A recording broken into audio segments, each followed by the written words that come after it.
नमस्कार बच्चों, मैं विश्वास स्कूल से आपकी हिंदी की अध्यापिका बोल रही हूँ।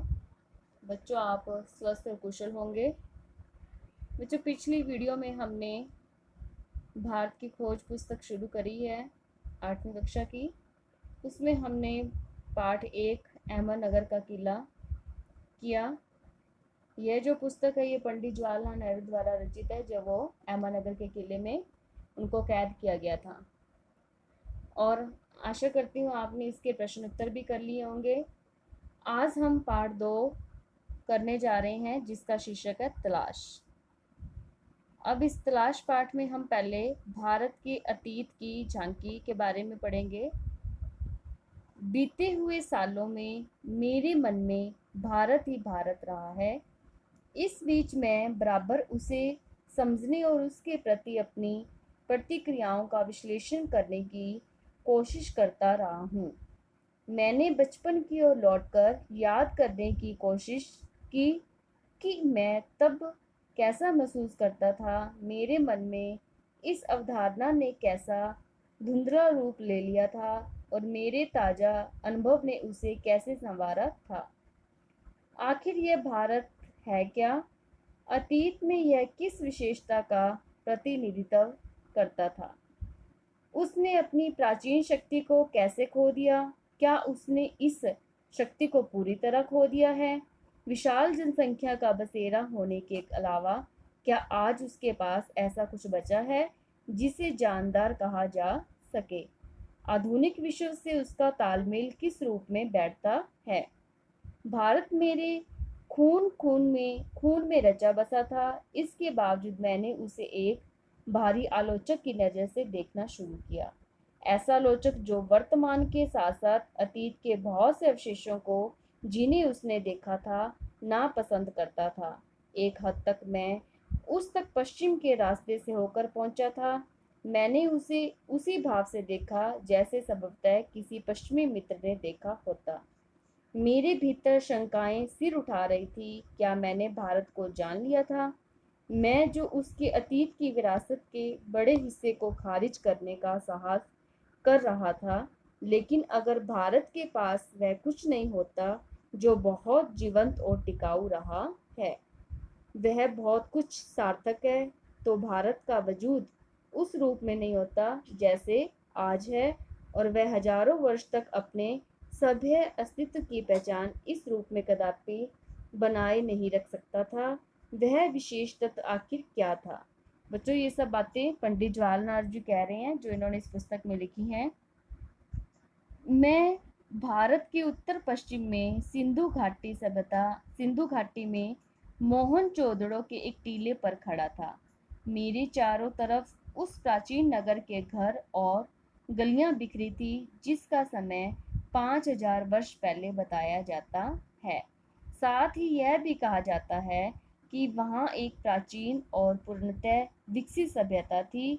इनके स्थायी रूप से टिके रहने का कारण है इसका ठेठ भारतीयपन, और यही आधुनिक भारतीय सभ्यता का आधार है।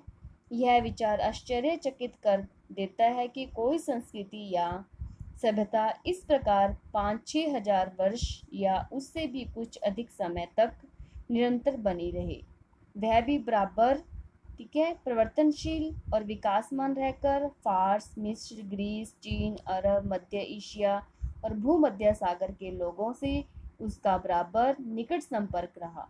यद्यपि भारत ने उन्हें प्रभावित किया और स्वयं भी उनसे प्रभावित हुआ, फिर भी उसका सांस्कृतिक आधार इतना मजबूत था कि वह हिला नहीं। इसी मजबूती का रहस्य क्या है? आगे देखिए, मैंने भारत का इतिहास और उसके विशाल प्राचीन साहित्य के कुछ अंशों को पढ़ा। मुझ पर विचारों की तेजस्विता, भाषा की स्पष्टता और उसके पीछे सक्रिय मस्तिष्क की समृद्धि ने गहरा प्रभाव डाला। मैंने उन पराक्रमी यात्रियों के साथ भारत की यात्रा की जो सुदूर अतीत में यहाँ चीन और पश्चिमी और मध्य एशिया से आए थे और अपनी यात्राओं की दास्तान छोड़ गए थे। मैं पूर्वी एशिया, अंगकोर, बोरोबुदूर और बहुत सी जगहों में भारत की उपलब्धियों के बारे में सोचने लगा। मैं उस हिमालय पर घूमता रहा जिसका पुराने मिथकों और दंत कथाओं के साथ निकट संबंध है। दंत कथाएं मीन्स जनश्रुति, और जिसने हमारे विचारों और साहित्य को बहुत दूर तक प्रभावित किया। पहाड़ों के प्रति मेरे प्रेम ने और कश्मीर के साथ मेरे खून के रिश्ते ने मुझे उनकी ओर विशेष रूप से आकर्षित किया। इस महान पर्वत से निकलकर भारत के मैदानों में बहने वाली भारत की विशाल नदियों ने मुझे आकर्षित किया और इतिहास के अनगिनत पहलुओं की याद ताज़ा की। इंडस या सिंधु, जिसके आधार पर हमारे इस देश का नाम पड़ा इंडिया और हिंदुस्तान, और जिसे पार करके हजारों वर्षों से यहाँ जातियाँ और कबीले, काफिले और फौजें आती रही हैं। ब्रह्मपुत्र इतिहास की मुख्य धारा से लगभग कटी हुई, पर पुरानी कहानियों में आज भी जीवित उत्तर पूर्वी पहाड़ियों के हृदय में पड़ी गहरी दरारों के बीच से बरबस स्मारक बनती हुई भारत में प्रवेश करती है और फिर पहाड़ों के और जंगलों से भरे मैदान के बीच शांत रमणीय धारा के रूप में बहने लगती है, सुंदर धारा के रूप में। यमुना, जिसके चारों ओर नृत्य, उत्सव और नाटक से संबंध न जाने कितनी पौराणिक कथाएं एकत्र हैं। मीन्स पुरानी, पौराणिका यानी कि पुरानी कथाएं। इन सब से बढ़कर है भारत की नदी गंगा, जिसने इतिहास के रम से ही भारत के हृदय पर राज किया है और लाखों की तादाद में लोगों को अपने तटों की ओर खींचा है। प्राचीन काल से आधुनिक युग तक गंगा की गाथा भारत की सभ्यता और संस्कृति की कहानी है। मैंने पुराने स्मारकों और भग्नावशेषों को, भग्नावशेष होता है खंडर, खंडर जगह कोई भी, ठीक है, सुनसान, और पुरानी मूर्तियों और भित्ति चित्रों को, अजंता, अलोरा, एलिफेंटा की गुफाओं और अन्य स्थानों को देखा। मैंने आगरा और दिल्ली में कुछ समय बाद बनी खूबसूरत इमारतों को भी देखा, जहाँ का प्रत्येक पत्थर भारत के अतीत की कहानी कह रहा था। मैं अपने शहर इलाहाबाद में या फिर हरिद्वार में महान स्नान पर्व कुंभ के मेले में जाता हूँ और देखता हूँ कि वहाँ अब भी सैकड़ों और हजारों की तादाद में लोग आते हैं, वैसे ही जैसे हजारों वर्ष से उनके पुरखे गंगा स्नान करने के लिए भारत के सभी कोनों से आते रहे हैं। मुझे 1300 साल पहले चीनी यात्रियों और कुछ दूसरे लोगों द्वारा लिखे इन पर्वों के वर्णनों की याद आ जाती है, वो कि उस समय भी ये मेले पुराने पड़ चुके थे और अनजाने प्राचीन काल में गुम हो चुके थे। मुझे हैरत होती थी कि वह कौन सी प्रबल आस्था थी जो हमारे लोगों को अनगिनत पीढ़ियों से भारत की इस प्रसिद्ध नदी की ओर खींचती रही है।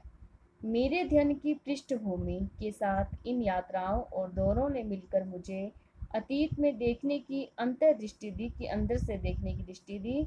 मेरे मन में भारत की जो तस्वीर थी उसमें धीरे धीरे सच्चाई का बोध घर करने लगा। मेरे पूर्वजों की भूमि में ऐसे जीते जागते लोग आबाद हो गए जो हंसते रोते थे, प्यार करते थे और पीड़ा भोगते थे। इन्हीं से ऐसे लोग भी थे जिन्हें जिंदगी की जानकारी और समझ थी। इस अतीत के सैकड़ों सजीव चित्र मेरे मन में भरे थे। जब भी किसी जगह जाता, उस विशेष स्थान से संबंध चित्र तत्काल मेरे सामने आ खड़ा होता था। बनारस के पास सारनाथ में मैंने बुद्ध को उनका पहला उपदेश देते हुए लगभग साफ देखा।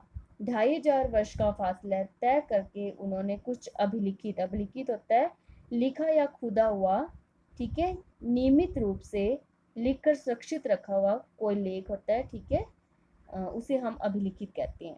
शब्द जैसे दूर से आती प्रतिध्वनि की तरह मुझे सुनाई पड़े।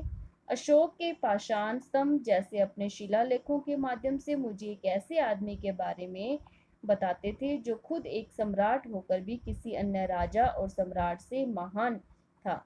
फतेहपुर सिकरी में अपने साम्राज्य को भुलाकर बिठाकर अकबर विभिन्न मतों के विद्वानों से संवाद और वाद विवाद कर रहा था। वह जिज्ञासु भाव से मनुष्य की शाश्वत समस्याओं का हल तलाश कर रहा था। इस तरह भारत के इतिहास की लंबी झांकी अपने उतार चढ़ावों के और विजय पराजयों के साथ जैसे धीरे धीरे मेरे सामने खुलती जा रही थी। मुझे इतिहास के 5000 वर्षों से चली आ रही सांस्कृतिक परंपरा की निरंतरता से कुछ विलक्षणता प्रतीत होती है। यह परंपरा जो दूर दूर तक जनता में फैलती थी, जिसने उस पर गहरा प्रभाव डाला था। भारत की शक्ति और सीमा। भारत की शक्ति के स्रोतों और उसके पतन और नाश के कारणों की खोज लंबी और उलझी हुई है, पर उसके पतन के हाल के कारण पर्याप्त स्पष्ट है।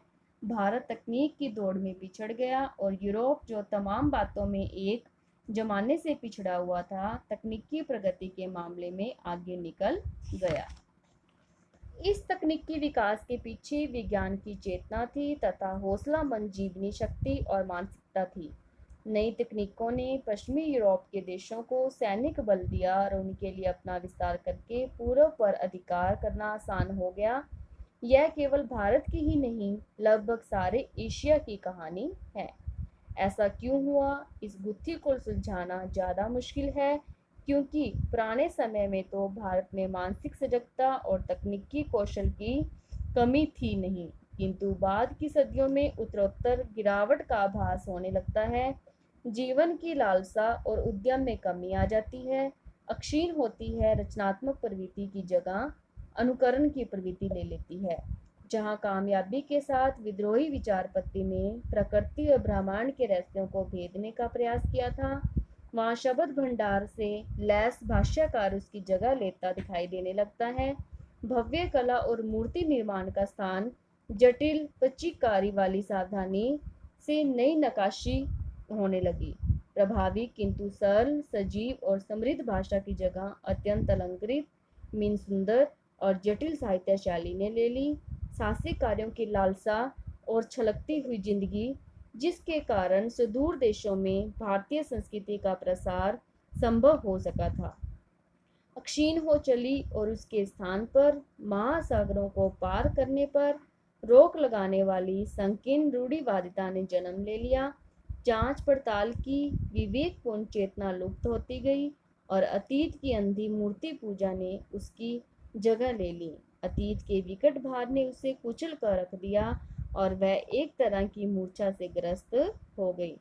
मानसिक जड़ता और शारीरिक थकावट की इस हालत में भारत का हास होने लगा। वह गतिहीन और जड़ हो गया, जबकि विश्व के दूसरे हिस्से प्रगति के पथ पर बढ़ते गए। किंतु यह स्थिति का पूरा और पूर्णतः सही सर्वेक्षण नहीं है। यदि केवल जड़ता और गतिहीनता का एक रस और लंबा दौर रहा होता तो उसका नाता अतीत से पूरी तरह टूट जाता। एक युग का अंत और उसके ध्वंसावशेषों पर किसी नई चीज का निर्माण होता। इस तरह का क्रम भंग नहीं हुआ और भारत में भी निरंतरता बनी रही। इसके अलावा समय समय पर पुनः जागरण के दौर आते रहे, नए को समझने और उसे अनुकूल बनाकर कम से कम पुराने के उस अंश के साथ जिसको रक्षा करने लायक समझा गया, उसका सामंजस्य करने के प्रयास साफ दिखाई पड़ते हैं। अक्सर पुराने का केवल बाहरी ढांचा प्रतीक के रूप में बचा रहा और उसकी अंतर वस्तु बदल गई। ऐसी लालसा जो लोगों को उस लक्ष्य की ओर खींचती है जो पूरी तरह सिद्ध नहीं किया जा सका हो, और साथ ही प्राचीन और नवीन के बीच सामंजस्य स्थापित करने की इच्छा बराबर बनी रहती है। इसी लालसा ने उन्हें गति दी और उन्हें पुराने को बनाए रखने के साथ साथ नए विचारों को आत्मसात करने की सामर्थ्य दी। तो बच्चों, आज हम यहीं तक पाठ 1 का पठन करेंगे। आप इस पाठ का बार बार अभ्यास करेंगे तो ही आपको समझ में आएगा। आपने